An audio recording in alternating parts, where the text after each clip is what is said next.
I have searched many years on end.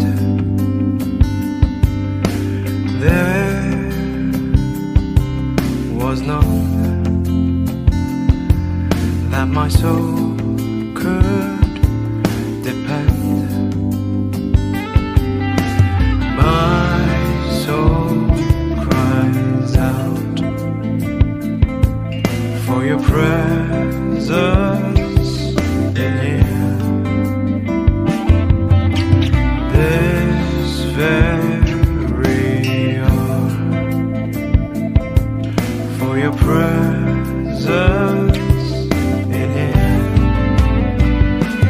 In His name I find, in His name I find, in His name I find the peace I seek. In His name I find, in His name I find, in His name I find the joy I seek. In your presence I am free from the chain that has bound me. In your presence I am calm, waiting for the kingdom come. In your presence I am free from the chain that has bound me. In your presence I am calm, waiting for the kingdom come. In His name I find, in His name I find, in His name I find the peace I seek. In His name I find, in His name I find, in His name I find the joy I seek.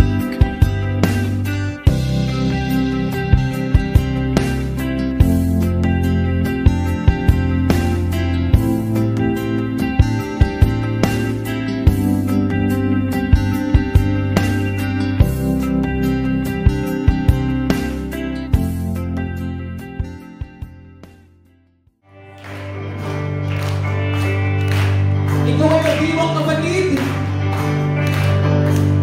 Nagdiwang ka sa Diyos na buhay.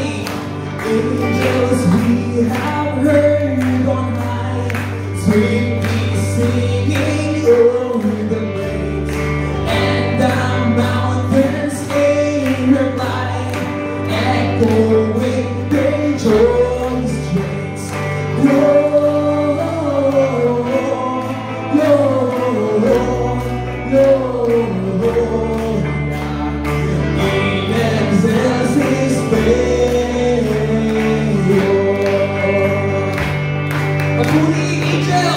Angels, we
stay. Kumanta ka!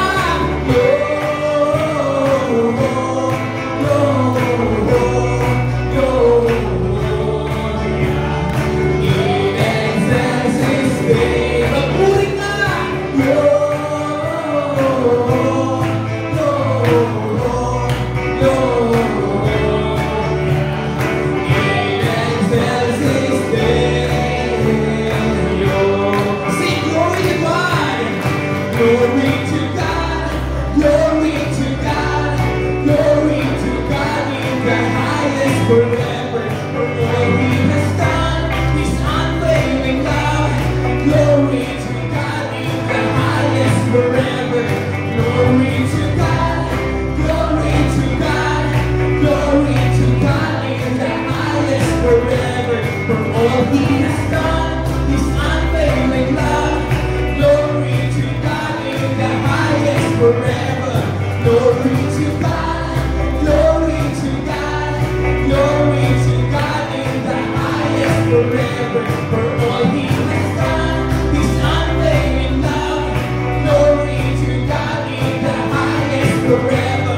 Glory to God, glory to God, glory to God in the highest forever.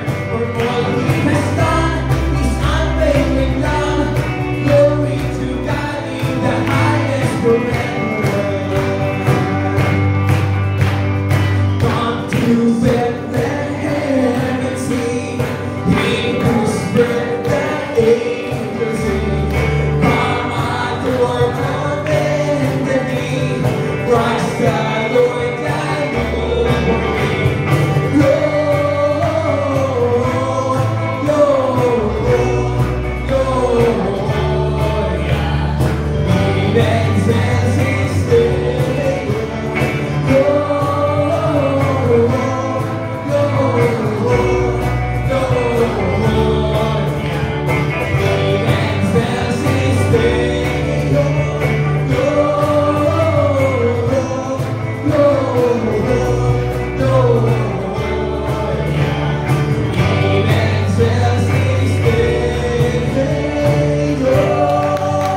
great is His name.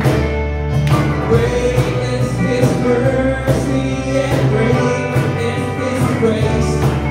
His love when we're rich in the heart, He will never change. Our mouths will speak and praise His name.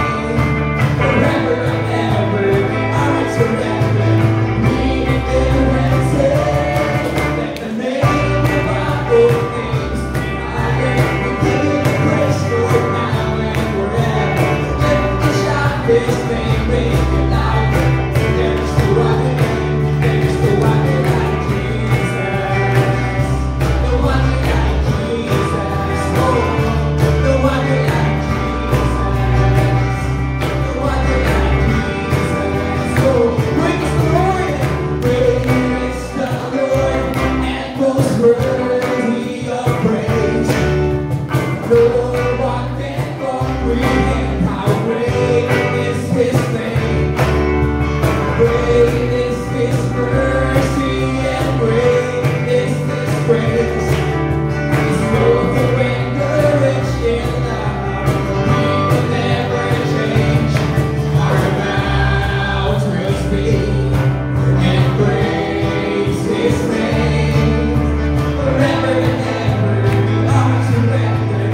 We live and say that the name above all things higher. We give the praise, Lord, now and forever. Let me shout His name, make it louder. There is no other name, there is no other than the name above all things higher. We give you the praise, Lord, now and forever. Let me shout His name, make it louder. There is no other name, there is no other like Jesus. No other like Jesus. Oh, no other like Jesus. No other like Jesus. Oh, singing in the precious name of Jesus. There is power in His name.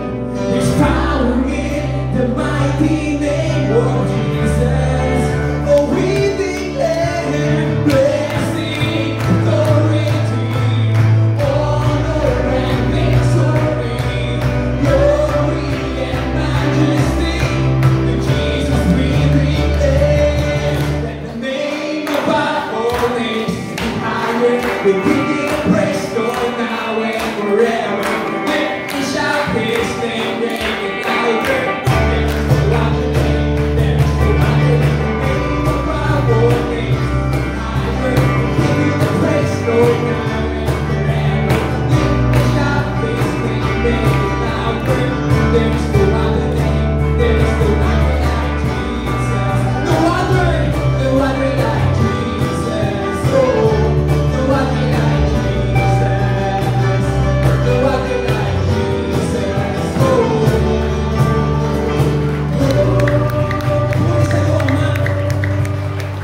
you are the one who's truly to be adored, Panginoon. You are the one who's worthy to be magnified, Panginoon.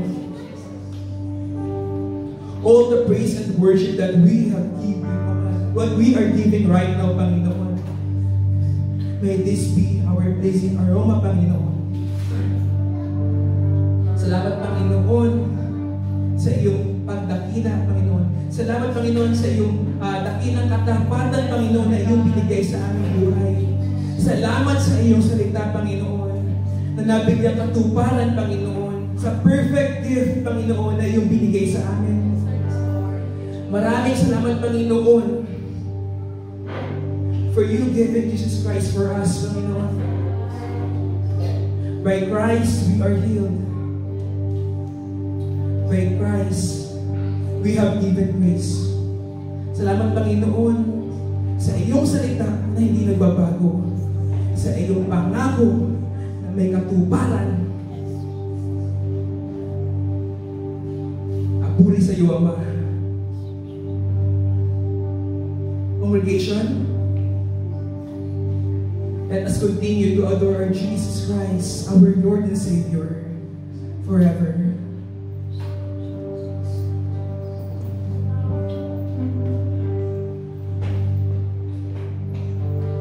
Jesus, we worship you.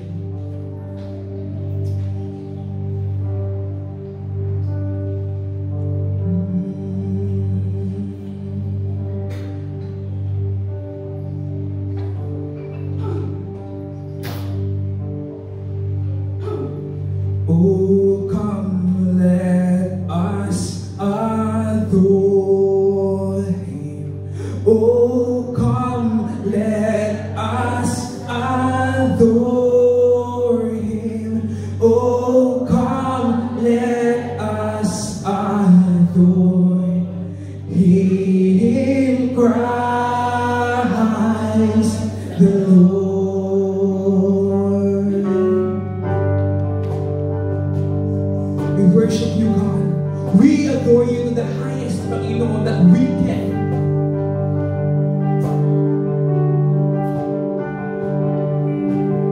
Oh, come, yeah, faithful, joyful and triumphant. Oh, come here, oh, come here to Bethlehem.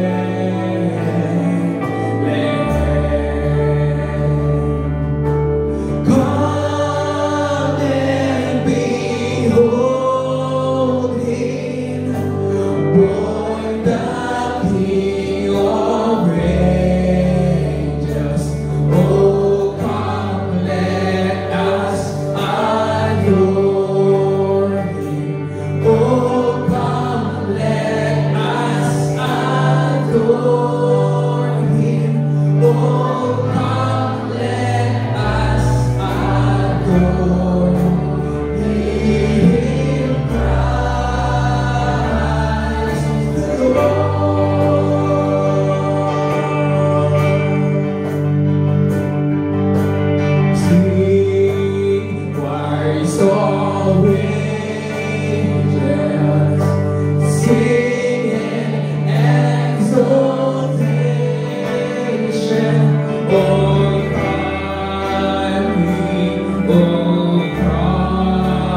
more time, continue to declare this song in our wings. We praise the King forever.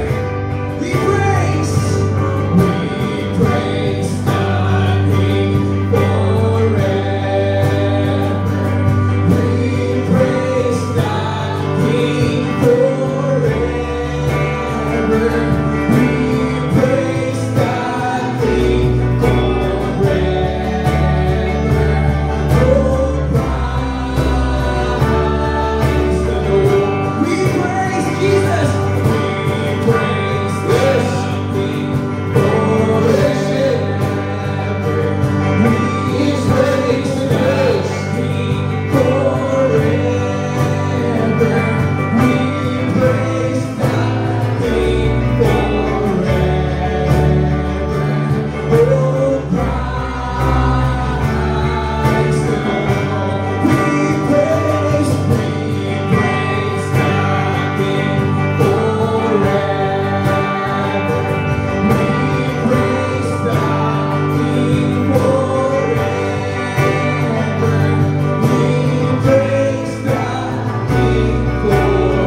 Hallelujah. Yes, Lord, we will praise you forever. We will worship you forever, O God. Salamat po, Panginoon, dahil meron kaming ganitong kalayaan upang ikaw ay aming purihin, sambahin at dakilain. Salamat po, Panginoon, sa Espiritu ng pagpupuri at pagsamba na meron kami, O Diyos, sa aming pong kalagitnaan. Yes, we will continue to lift up the name of Jesus, the King of Kings and the Lord of Lords of our life. Panginoon, minsan pa, O Diyos, patuloy po namin inaanyayahan ang iyong presensya sa aming pong kalagitnaan. Tunay nga po, Panginoon, na ikaw ay nandito sa aming pong kalagitnaan. Dahil yun ang sinasabi ng iyong salita. If there are 2 or 3 gathered in your name, you are in their midst. Salamat, Panginoon, na ikaw ay nandito sa aming kalagitnaan. That's why, Lord, in this hour, we welcome you. We worship you, we adore you. We magnify your name, O God. We give reverence unto your name, Lord. We give respect. We give adoration, O God, in your name. The name above every name, the name of Jesus. That in that name every knee will bow down, every tongue will confess that you are Lord. Jesus, you are our Savior, our healer, our victory, our banner, our provider. You are the Prince of Peace, ang prinsipe ng kapayapaan. Salamat po, Panginoon. Kaya minsan pa, Panginoon, sa oras na ito, patuloy na bigyan mo kami ng kagalakan na makinig at tumanggap ng iyong mga salita. At hayaan mo po, Panginoon, ang bawat salita na mahayan ay muling magpalakas at magpatibay ng aming pananampalataya. At lalo po kaming maging kalugod-lugod at katanggap-tanggap na mga lingkod mo at mga manggagawa mo, O Diyos, sa huling kapanahunan. Hayaan mo, O Diyos, na dumaloy sa aming kalagitnaan, Lord, ang Espiritu ng kapakumbabaan, na tunay nga, O Diyos, sa aming pong inaamin, na kung kami ay hiwalay sa iyo, wala nga kaming magagawa. That's why, Lord, in this hour, kami ay kumukonekta sa iyo. Dahil nais namin magpalakas sa iyong pong presensya. Nais namin magpakatibay sa iyong mga salita. Kaya, O Diyos, minsan pa, anumang balaki ng kaaway upang i-distract ang aming pagtitipon sa umagang ito. Higit sa lahat sa pakikinig ng iyong mga salita ay aming sinisira at minuwasan sa pangalan ni Jesus. And right now, Lord, we ask an open heaven, Lord, in this place. Speak to your people and we will listen to your voice, O God. Lord, salamat po sa iyo namin ipinagkakatiwala ang lahat ng bagay sa pangalan lamang ng iyong anak na si Jesus. Ang lahat po magsabi ng Amen and Amen. Palakpakan po natin ang ating Panginoon. Palakpakan po natin ang ating pong Panginoon. Pwede ba yung mga ibang nasa likod ay pumarito po sa harapan? Para kung meron pa akong darating, ay dyan na po sila upo. Sabi mo sa iyo katabi, kapatid, ako'y masaya, katabi kita ngayon. Diba, ang sarap na patuloy na tayo po ay nananahan sa presensya ng ating po Panginoon. Amen? Praise God! Nakakatuwa na muli tayo po ay nagkasama-sama sa umagang ito. Araw na naman ng linggo. Amen?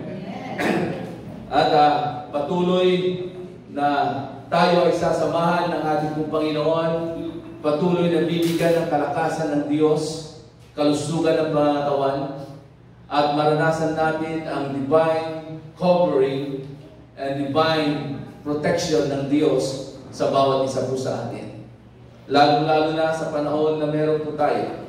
No? Patuloy po tayong mag-ingat dahil ang panahon po natin ay medyo nagbabago na po.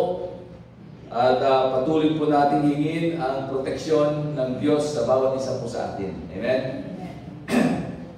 Hallelujah. So, noong nakarang linggo, naalala niyo po ba ang ating pong pinag-aralan?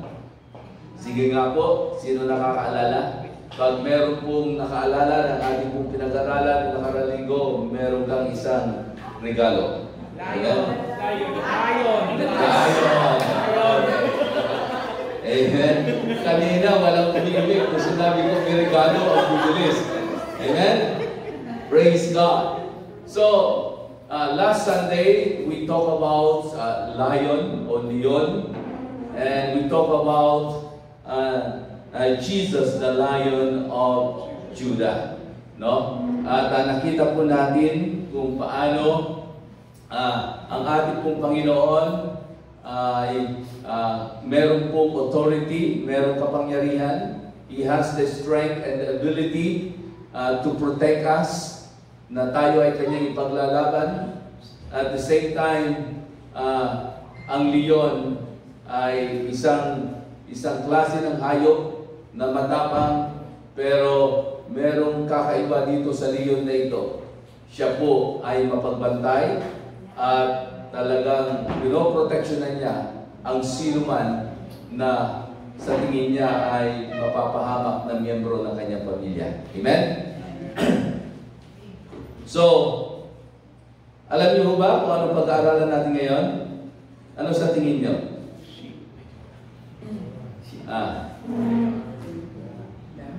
Meron ba kayo napapansin sa pinag-aaralan natin tuwing araw po ng linggo? Una, pinag-aaralan po natin patungkol sa lugar, and then patungkol sa bagay, and then dumating sa hayop, at ituloy-tuloy po natin. Ang pag-aaralan natin po ngayon ay donkey o asno. Okay? Tingnan mo yung katabi. Ano yan? Dunkin' Donut. Okay? In Matthew chapter 21, beginning verse 1 up to verse 9. At babasahin po natin sa New International Version. At dito po iikot ang ating pong pag-aaral sa umagang ito. Ano po sabi po dyan? As they approached Jerusalem and came to Bethphage on the Mount of Olives, Jesus sent 2 disciples. And then kasunod, verse 2, saying to them, "Go to the village ahead of you, and at once you will find a donkey tied there, with her colt by her. Untie them and bring them to me. If anyone says anything to you, say that the Lord needs them, and he will send them right away." This took place to fulfill what was spoken through the prophets. "Say to the daughter of Zion, see your king comes to you, gentle and riding on a donkey, and on a colt, the foal of a donkey." The disciple went and did as Jesus has instructed them. They brought the donkey and the colt and placed the cloths on them for Jesus to sit on. A very large crowd spread the cloths on the road, while others cut branches from the trees and spread them on the road. The crowds that went ahead of him and those that followed shouted, "Hosanna to the Son of David! Blessed is he who comes in the name of the Lord! Hosanna in the highest heaven!" Sa Tagalog, sabi ko dito, malapit na sina Jesus sa Jerusalem. Pagdating nila sa nayon ng Betanya, na nasa bundok ng mga Olibo, pinauna ni Jesus ang dalawa niyang tagasunod at sinabi, "Pumunta kayo sa susunod na nayon, makikita niyo roon ang isang asno na katali kasama ang bisiro nito. Kalagan ninyo ang mga ito at dalhin dito sa akin.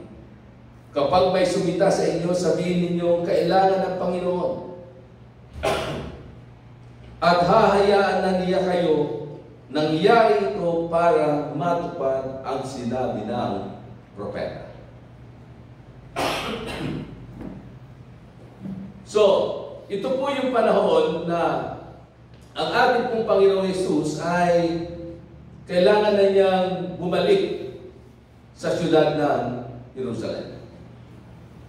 Ito yung panahon na malapit ng matupad ang kalooban ng Diyos sa kanyang buhay. Dahil alam naman po natin, nung magsimula si Jesus na mangaral ng paghahari ng kaharian ng Diyos, ipangaral ang mabuting balita, maggawa ng mga kaanghangang himala sa mga tao. Nagsimula siya doon sa mga village. Nagsimula siya sa mga liblib na puok. Pero yun po ang katotohanan. Sinimulan niya ang kanyang pangangaral ng salita ng Diyos sa mga liblib na lugar, pero kailangan niyang tapusin ang kanyang pagkatawag doon sa siyudad ng Jerusalem. So ito na yung panahon na kailangan na niyang pumasok doon sa bayan ng Jerusalem. Pero bago po siya pumasok, ay kailangan niyang utusan ang kanyang dalawang alagad upang hanapin ang isang klase ng hayop na kanyang sasakyan na magdadala sa kanya doon sa siyudad ng Jerusalem. At ang hayop na ito ay yung donkey o asno. Okay? At kung ating kung titignan ang asno o donkey, ay kabilang siya sa lahi ng mga kabayo. Okay? Sabi nga dito, a donkey is a wild ancestor of a horse. Na ang ibig sabihin nito ay Ikeos Africanos Asinos. Na yung titignan, mukha siya kabayo, pero maliit siya sa isang normal na kabayo. Kung iyong titignan, maiksi ang kanyang katawan kumpara sa isang normal na kabayo. Pati ang kanyang mga paa ay maiksi, kaya mababa ang asno. Pero merong isang katangian ang isang asno. Bagamat hindi siya katakaw kumain kagaya ng isang normal na kabayo, pero pag ang kabayo ay kasing edad lamang ng isang asno, mas malakas ang asno kaysa sa isang kabayo. Ayon sa pag-aaral. Kaya kung inyong titignan, karamihan ng mga farmer o nagtatanim sa mga gilid ng mga bundok, hindi kabayo ang kanilang ginagamit na pangkarga at panghila ng kanilang mga pananim, kundi asno. At ang asno, napakagaling umakyat, hindi kagaya ng kabayo. Na kahit nasa gulod siya, hindi siya basta-basta nahuhulog kasi kaya-kaya niyang ibalanse ang kanyang katawan. So makikita po natin, bakit kaya sa dinami-dami ng hayop na pwedeng gamitin ni Jesus na kanyang sasakyan ay yung asno? Bakit hindi kabayo? Bakit hindi kamelyo? Di ba? At yun po yung pag-aaralan po natin ngayon. Kasi sa ating kapanahunan, majority ng tao ngayon, dahil nahihilig na tayo kung anong brand ang kailangan nating gamitin. Kung anong modelo ng isang bagay ang ating pong gagamitin. Napaka-particular po tayo dyan. Pagdating na lamang sa cellphone. Pag ang cellphone mo ngayon ay Nokia, no pansin ka. Ano? Nokia? Pero kung ang cellphone mo ay Samsung, medyo okay. Dati sumikat yung Samsung, mas natatabunan na yata yung Samsung ngayon ng Vivo at Oppo. At yung mas sikat pa yun, iPhone. No? Pagdating sa sasakyan, napaka-particular din ang mga tao ngayon. Nakadepende na yan kung anong modelo at anong brand ng sasakyan. Pag ang sasakyan mo ngayon ay Cherry, China. Pero pag Toyota, Nissan, Mitsubishi, BMW, at saka Mercedes-Benz, wow!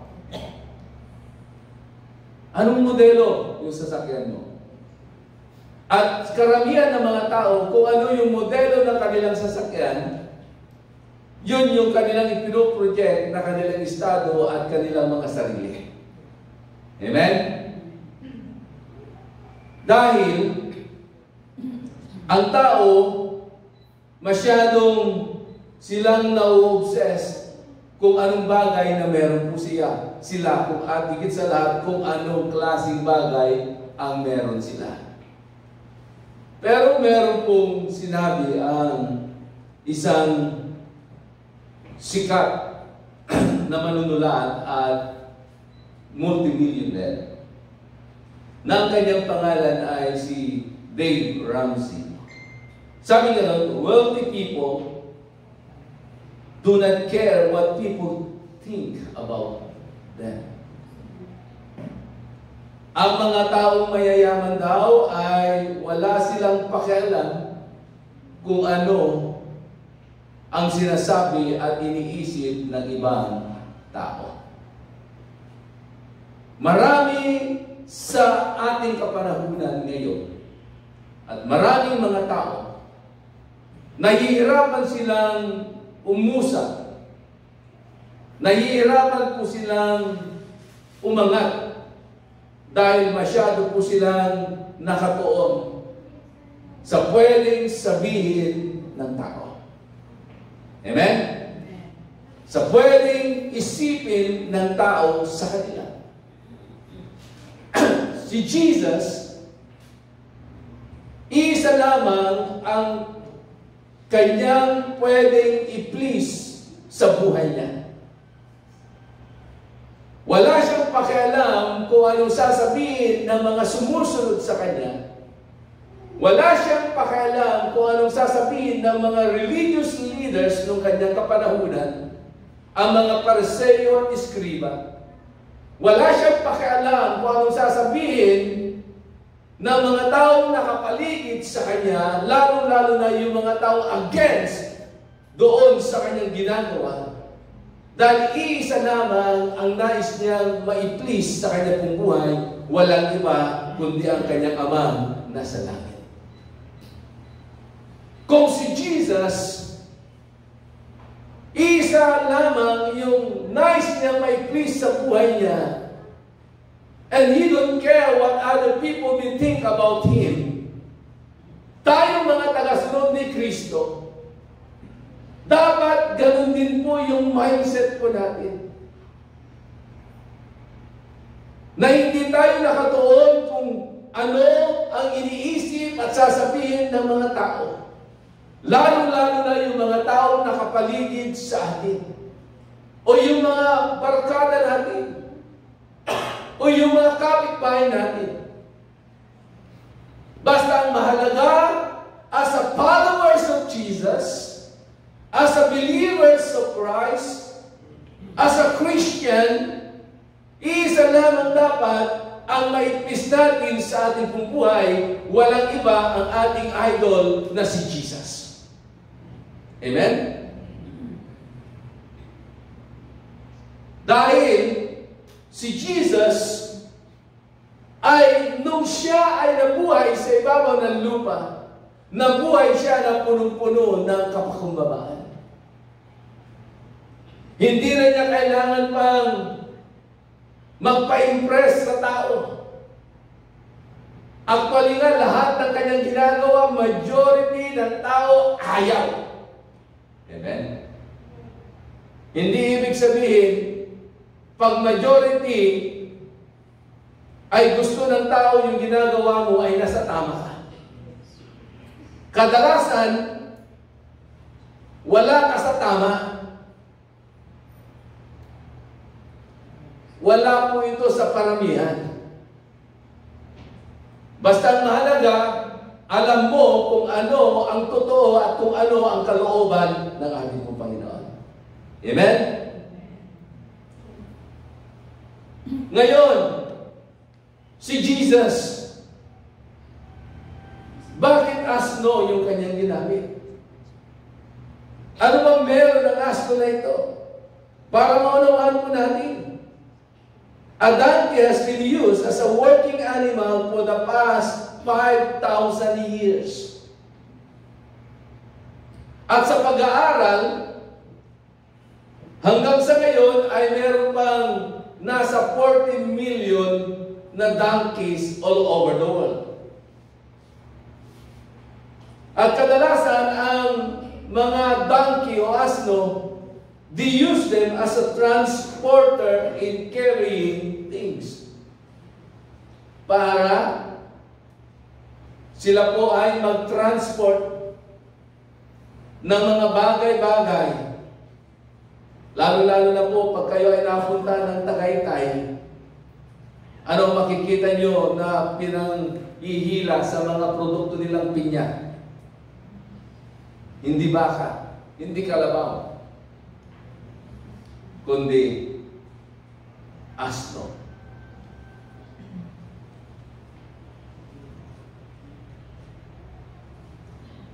At ang asno daw, listen carefully about this.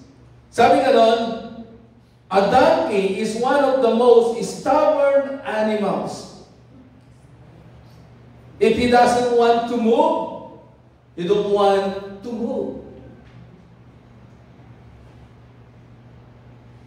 A donkey also is one of the most quiet and humble animals. Ngayon, nais kong mag-focus po tayo dito po sa teksto na ating po binasa po kanina. At dito sa tekstong ito, merong tatlong bagay na ating pong makikita. Bakit asno yung pinili? At bakit ganong klase ng asno ang pinili na ginamit ng ating Panginoong Jesucristo?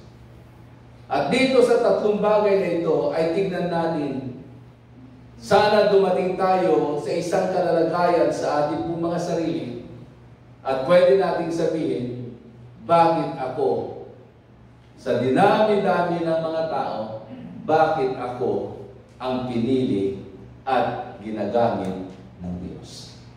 Sabi mo sa iyo katabi, bakit ikaw? Amen? Para bagang nung ikaw ay na-in-love at nung nag-break na kayo, ay bigla mong sasabihin, bakit ikaw pa?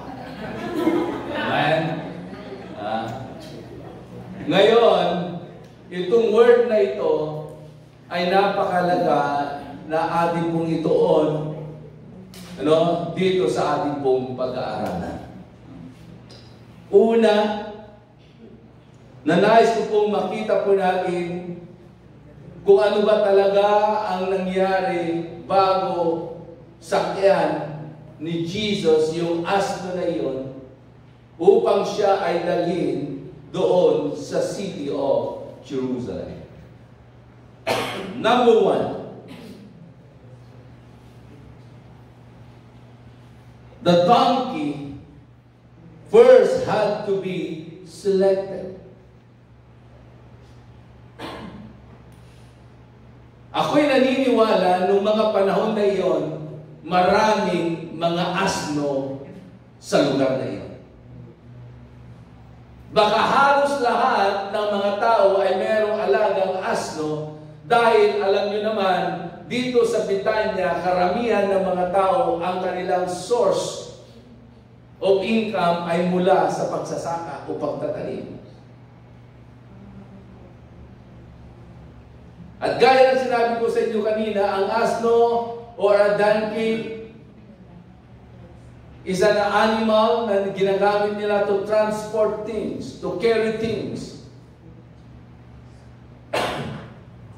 So a donkey first had to be selected. Para maunawaan po natin in Matthew chapter 21 verse 1 to 3. Ano sabi po ng salita ng Diyos? Yung sinakyan ba ang asno ni Jesus, pinili ba yun o by chance? O aksidente na nakita? Hindi. Kasi bago utusan ni Jesus yung dalawang alagad para puntahan itong asnong ito sa isang village, alam na ni Jesus kung saan, kaninong bahay, anong klaseng asno yung kanilang pupuntahan. Sabi nga, go to the village ahead of you, and at once you will find a donkey. At yung donkey na raw na ito, tied there with her colt. Na ang donkey na ito, ang asno ito ay nakatali kasama ang kanyang bisir.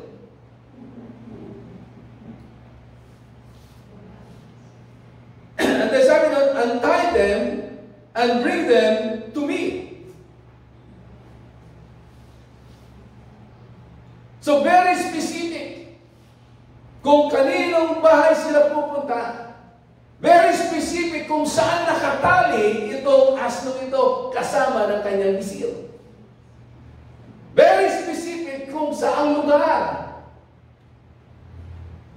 So, maliwanag na siya ay pinili. Sa dinami-dami ng asno, siya ay pinili. Sabihin mo sa katabi, sa dinami-dami ng likabenyo, ikaw ay pinili. Amen? Hindi tayo ang pumili. We are not the one who selected our future or selected Jesus. But first at hand, we are selected and chosen by God. Amen? Dahil kilala tayo ng Diyos. Sabi nga ng banal na kasulatan, hindi pa tayo pinapanganak, pag-aari na tayo ng ating pong Panginoon. Ginagawa pa lamang tayo ng ating mga magulang sa isang madalim na lugar, tayo ay kilala na ng ating pong Panginoon. Sabi nga ng aklat ng Salmo, bawat parte na nilalang ng Diyos sa ating katawan ay kilala tayo ng ating Panginoon.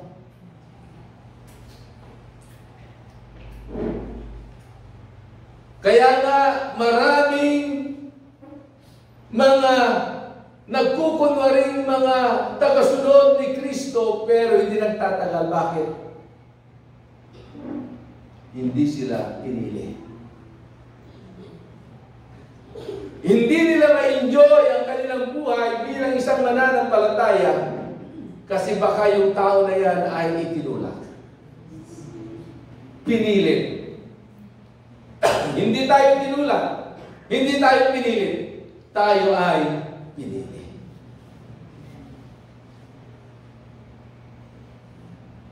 Dahil ang katotohanan, itong donkey na ito, bago pa sila utusan ni Jesus na pumunta sa lugar na iyon para kunin itong asnong ito, 2,000 years ago ay meron ng propesiya patungkol sa asnong ito. Amen? Mantagin mo, hindi pa nagtatagpo si nanay at si tatay mo, alam na ng Diyos kung ano yung future mo. Amen? Hindi ka pa nagtatapos sa iyong pag-aaral sa kolehiyo, ay alam na ng Diyos kung ano ang dulo ng iyong kinabukasan.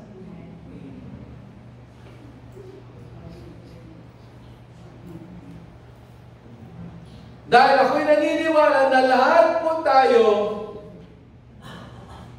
2,000 years ago, bago mamatay si Jesus sa krus ng Kalbaryo, ay meron na tayong magandang kinabukasan. Amen?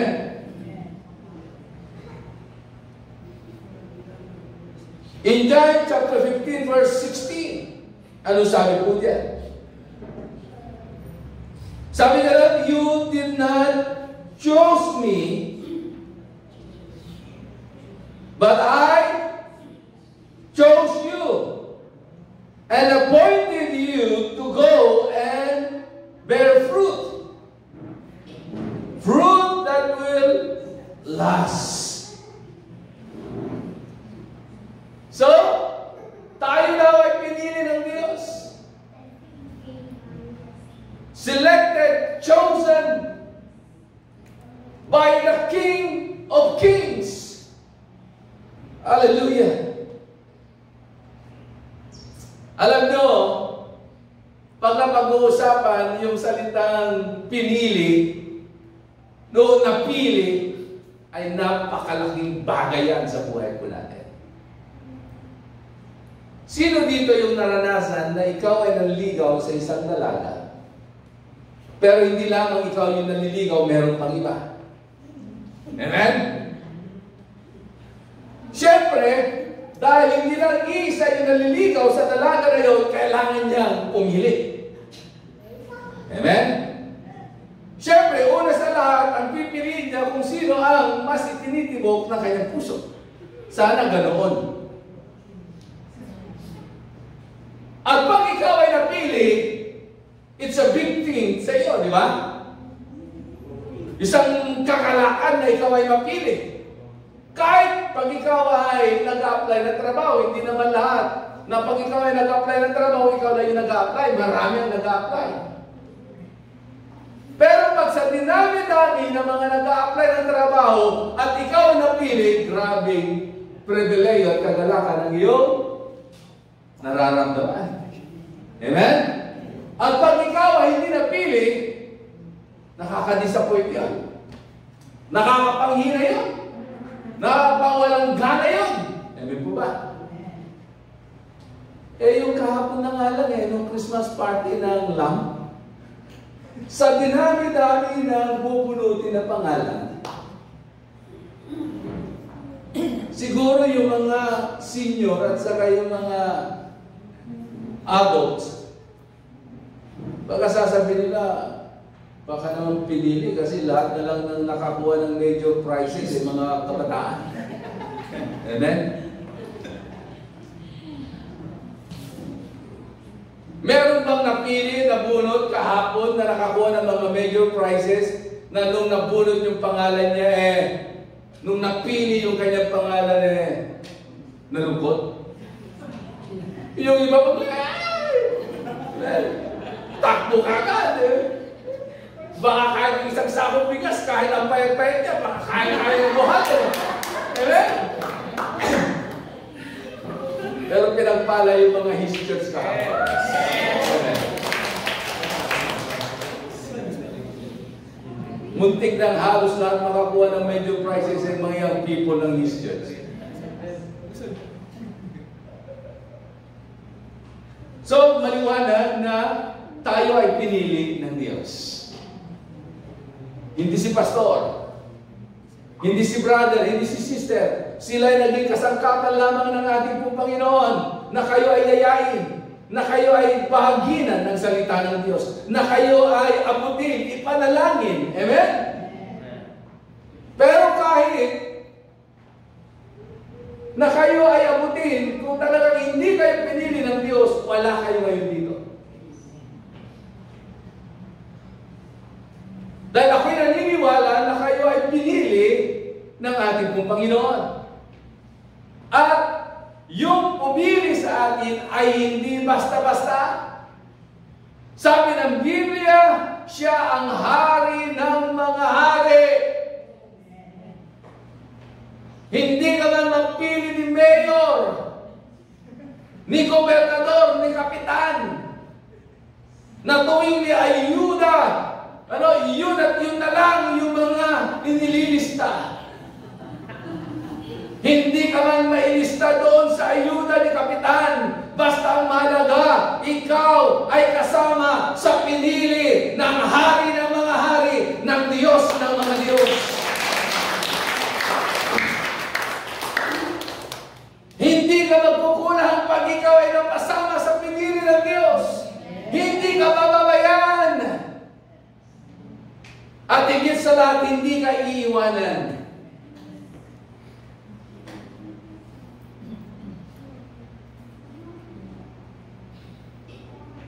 Napakabuti ng Diyos. Salamat. Dahil ang pumili sa atin ay totoo.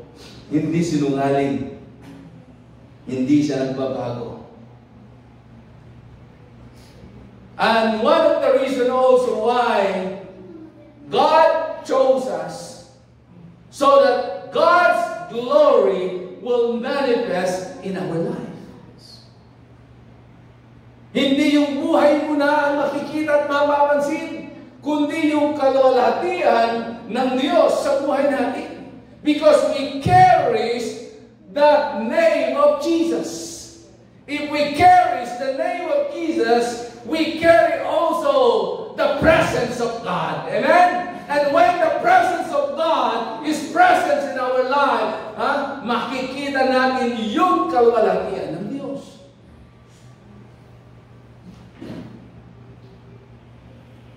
Pangalawang bagay na nangyari bago sinakyan ni Jesus ang donkey. The donkey had to be sanctified. Sa Tagalog, ano yung sanctified? Iniwalay. Itinangit. Isineparate. Amen? Bakit? Kasi kakaiba siya. Special siya. Amen? Kung sa hayop, itong donkey na yon ay napakalaga para kay Jesus, hindi lang basta donkey.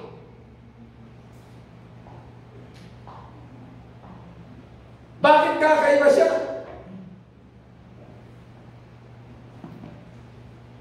In Mark chapter 11, verse 2, sabi ng salita ng Diyos, saying to the people, go to the village ahead of you, and just as you enter it, you will find a colt tied there which no one has ever ridden. Untie it and bring it here. Ibig sabihin,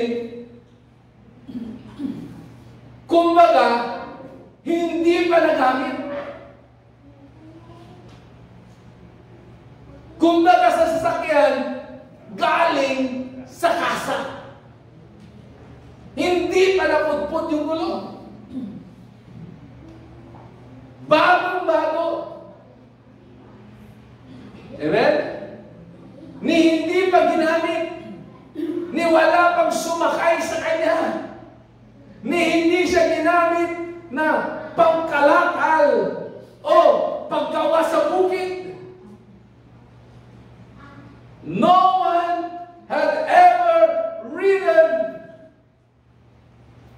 Wala parang sumakay sa kanya.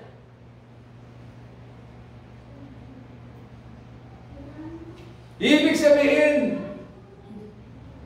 gaya ng sinasabi ng salita ng Diyos, pag tayo ay nag-alay sa ating Panginoon, kailangan without spot, without blemish. Di ba? Para ito ay katanggap, tanggap.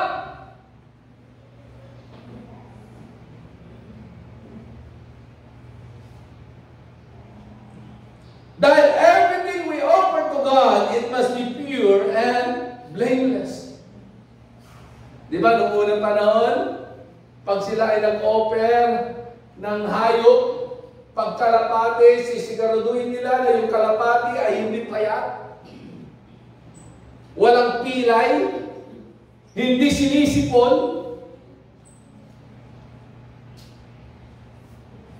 kundi titiyakin nila na healthy yung kalapati. Ganon din po sa ibang klase ng hayop na kanilang i-offer sa ating pong Panginoon. Dahil ang the best example sa atin, kaya nga si Jesus ang perpektong handog o hain dahil siya ni isa mang kasalanan o karumihan ay wala kang makita sa kanya.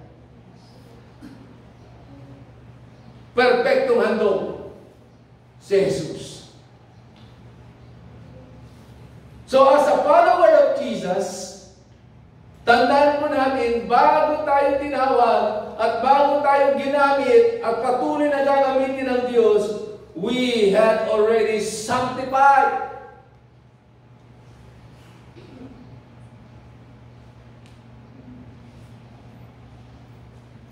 2 Timothy chapter 2 verse 21.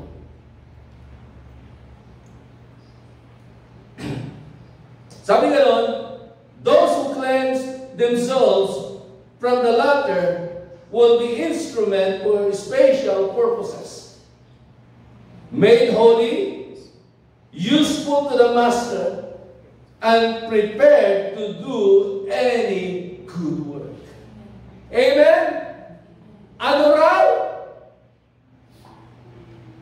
Yung bawat isa sa atin, upang tayo ay maging kalugod-lugod na instrumento ng ating Panginoon, ng Kanyang kaluwalhatian, ng Kanyang kabanalan, to be a useful to the Master and prepared to do a good work. We need to be sanctified. Revelation chapter 1 verse 66. And He has made us to be kingdom and priests, to serve His God and Father. To Him be glory and power forever and ever. Amen. Amen? Kaya hindi tayo basta-basta. Noong unang panahon, may mga propeta, may mga priest, na ginagamit ng ating Panginoon to offer unto the Lord. Sa ating kapanahunan, we are the royal priesthood. Amen? We are the royal priesthood. Na tayo na yung malayang nakakalapit sa ating Panginoon. Na yung dating tabing ay napunit na yon. At binigyan na tayo ng kalayaan na makapasok sa luklukang awa ng ating pong Panginoon. To the Holy of Holies. Dahil kay Jesus. Pangatlo at panghuli. Una, the donkey first had to be selected. Second, the donkey had to be sanctified. And number 3, the donkey was submitted.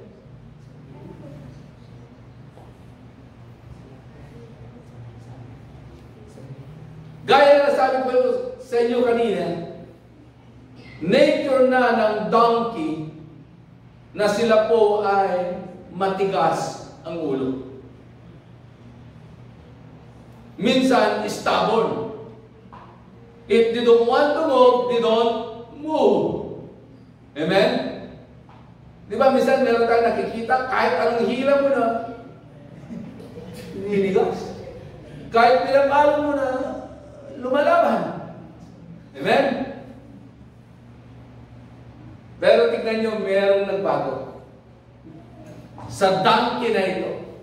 Even though ang nature ng donkey may posibilidad na they can be a stubborn animal. If they don't want to move, they don't want to move. Pero meron nangyari. This donkey needs to be submitted first to who? To Jesus. Tingnan po natin. Doon sa binasa po natin, in Mark chapter 11 verse 2, saying to the people, go to the village ahead of you, and just as you enter it, you will find a colt tied there with no one has ever ridden. Untie it and bring it here. Kalagan nyo at dalhin nyo sa akin. Take this donkey with his colt and bring it to me. Submit to me. Amen?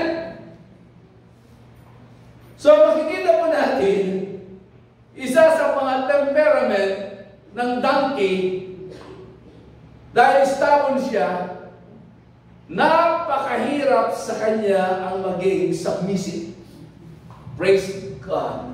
Ang lahat ng nandito, amen, na nag-alay at nagsuko ng buhay sa Diyos ay submissive.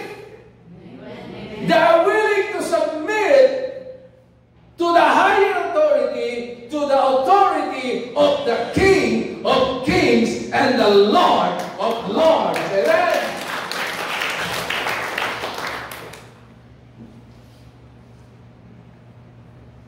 Paano naging submissive ito?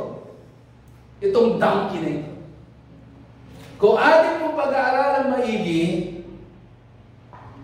this donkey, he became submissive to Jesus when Jesus covered this donkey with his cloak. Nung nilatagan na yung katawan ng donkey ng cloak,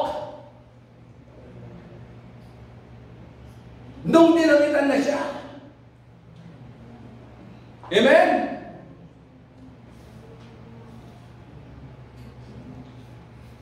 Naalala niyo po, yung alimughang anak nung bumalik sa kanyang ama, hindi lamang siya binigyan ng sandalyas, hindi lamang siya sinutan ulit ng singsing, kundi ano? Sinutan siya ng damit na simbolo na siya'y pag-aari ng Ama.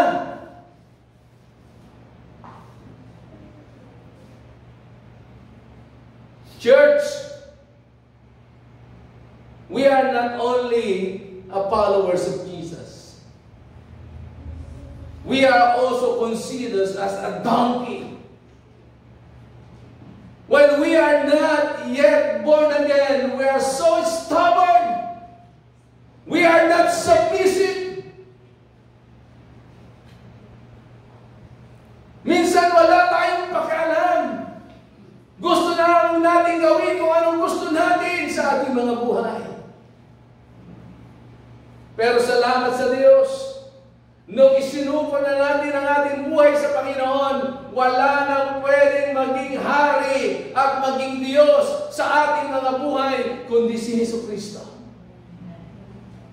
Kaya nga, makikita niyo maging si Pedro, nung siya ay nagsuko ng lubusan ng buhay sa ating Panginoon at napuspos ng banal na Espiritu.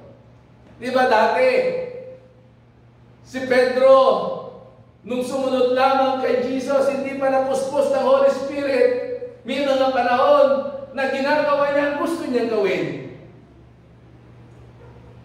Yung temperament niya masyadong mataas. Kaya napapahamak siya. Pag ayaw niya, ayaw na niya. Pag gusto niya magalit, nagagalit siya. Amen? Pag gusto niya maging agresibo, nagiging agresibo siya. Kaya may mga panahon na nung talagang hinuli na si Jesus, itinatuan niya si Jesus. Pero tingnan niyo po nung nababaan na siya ng Holy Spirit. Anong sabi ng banal na kasulatan? Pedro, hindi na yung gusto mo ang masusunod. Kung di dati-dati, ikaw nagsusuot ng iyong damit, ngayon meron ng ibang magsusuot sa iyo. Ibig sabihin, hindi na yung gusto niya ang masusunod kung ano na ang leading sa kanya ng panahon ng Panginoon. Amen?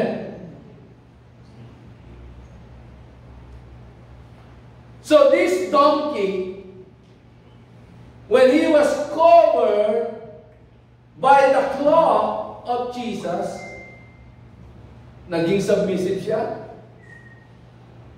naging humble siya, dahil meron kakaibang kapangyarihan, meron ang ating Panginoon. Sino ba dito ang hindi nabago ang buhay? Lahat to tayo, pwede nating ipatotoo na simula nung ipinagkatiwala natin ang buhay natin sa Diyos, merong nabago sa buhay natin. Amen? Amen? Merong nabago.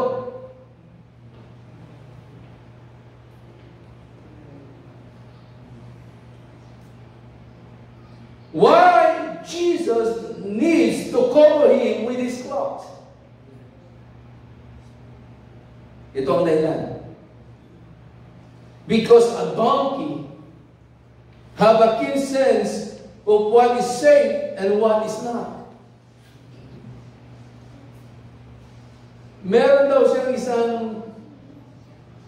katangian na nasa-sense niya, nararamdaman niya kung ano ang panganib at hindi. Kung ano ang masama at hindi. Pag ganoon, ang tao Ano? Yung isang pa niya ay nandito, at yung isa nandito, mahihirapan siya mag-move. Amen? Kaya tignan niyo po, ang kabayo o ang mga asno, pag yan ay ginagamit nila sa kanilang pangangalakal o sa anumang mga trabaho nila, anong ginagawa nila? Para hindi sila palingon-lingon, hindi sila madi-distract. Anong ginagawa nila?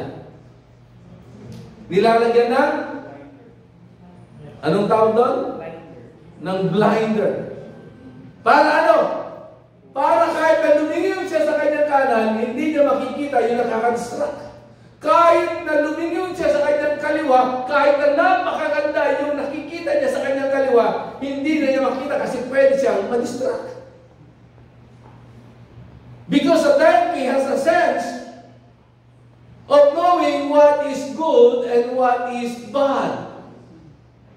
Na minsan, yun ang magpapaantala sa kanya para hindi niya may focus yung kanyang sarili doon sa kanyang paglalakbay.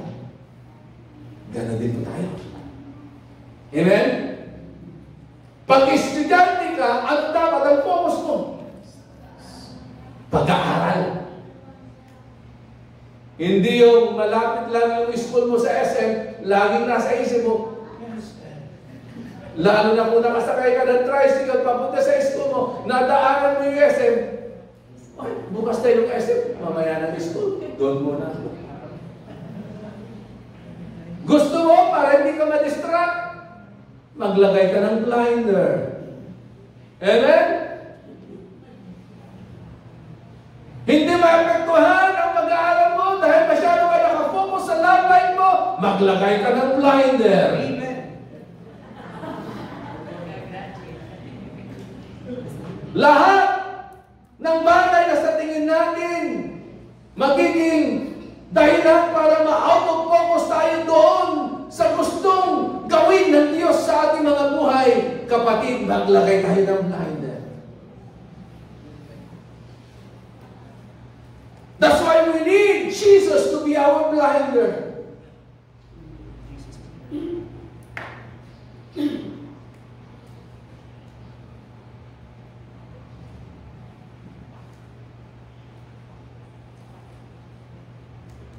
Paano tayo magiging focus? Be willing to submit yourself to God. 2 Timothy chapter 2 verse 15. Ano sabi po dyan? 2 Timothy chapter 2 verse 15. Present yourself or submit yourself to God. Submit yourself to God. Romans chapter 12 verse 1. Anong sabi po dyan? Therefore, sabi na Apostol Pablo, I urge you, brothers, in view of God's mercy.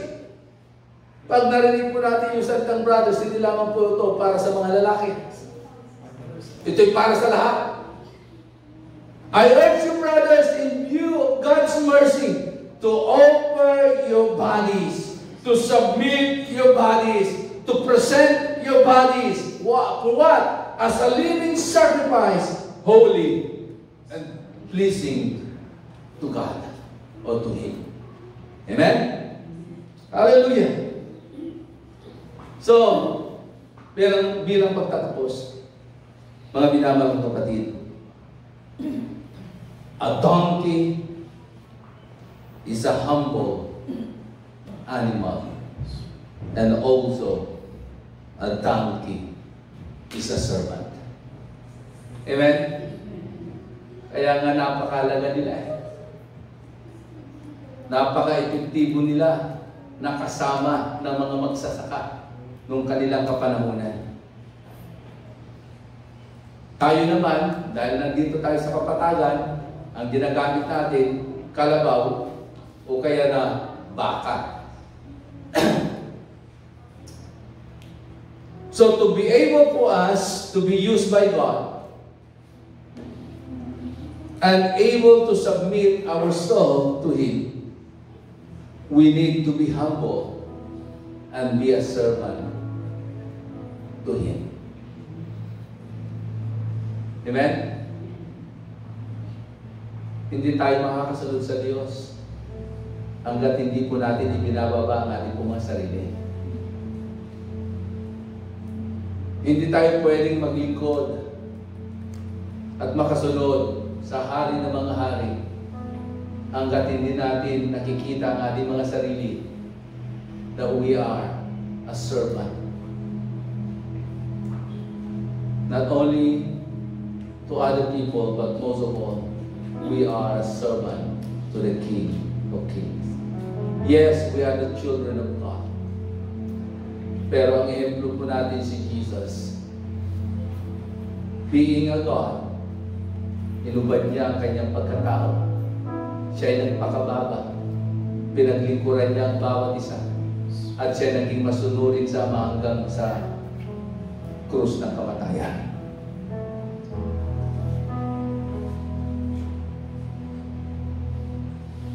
John chapter 12 verse 26. Bago ako manalangin. Sabi ganoon, if anyone serves me. Ulitin ko. If anyone serves me, let him follow me. And where I am, there my servant will be also. If anyone serves me, he serves also my Father, and my Father will honor.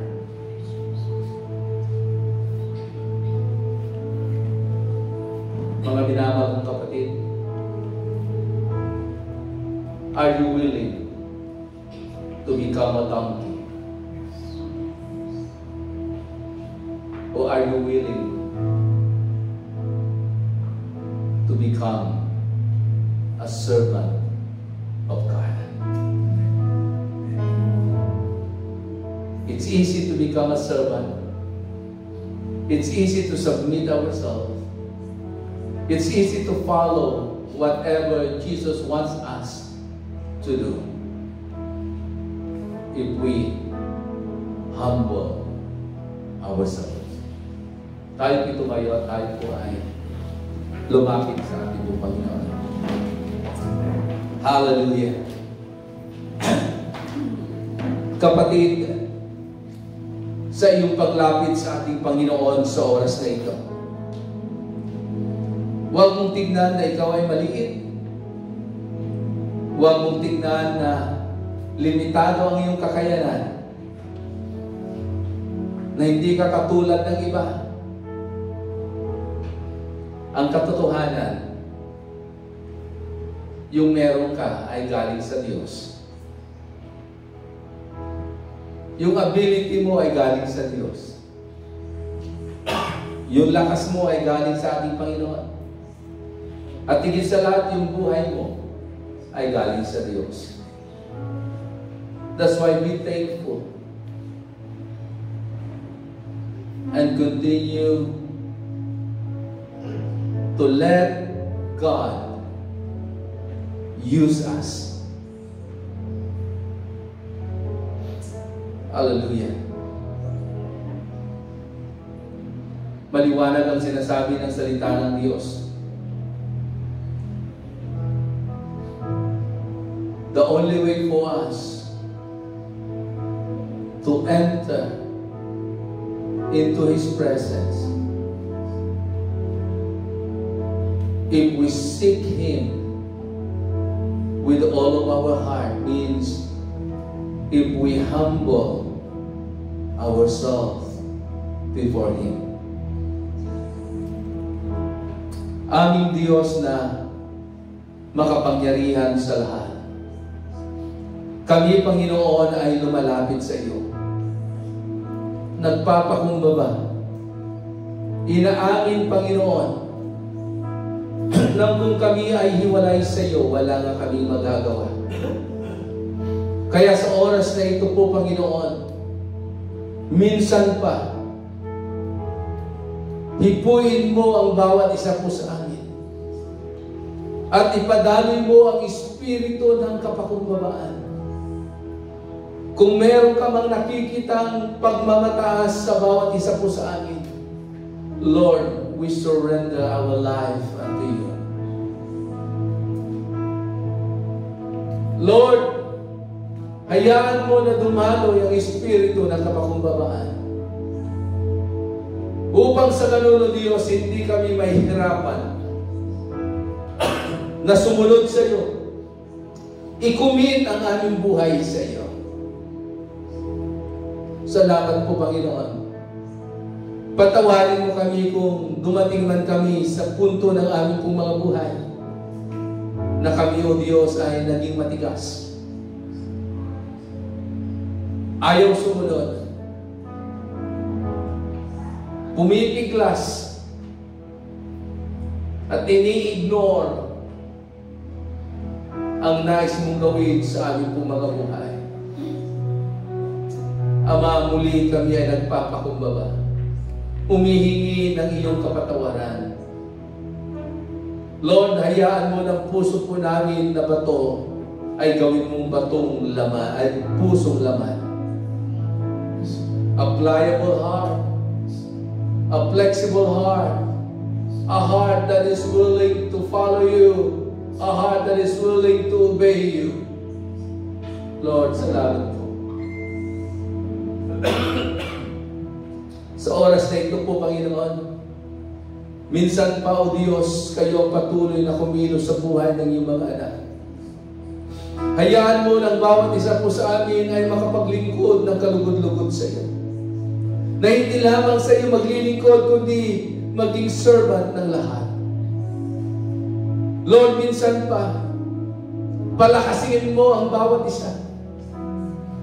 Lord, hayaan mo po, Panginoon, na ang iyong kapangyarihan ang patuloy na lumukob sa bawat isa po sa amin. Lord, hayaan mo na yung authority na meron ka ang patuloy na dumaloy sa aming po mga buhay. Na pagdating sa iyo, Lord, kami ay susunod. Na pagdating sa iyo, Panginoon, kami, O Diyos, ay susunod. Ama, salamat po. Ama, narito ang iyong mga anak. May kanya-kanyang dala-dala. May kanya-kanyang mga pinagdaraanan.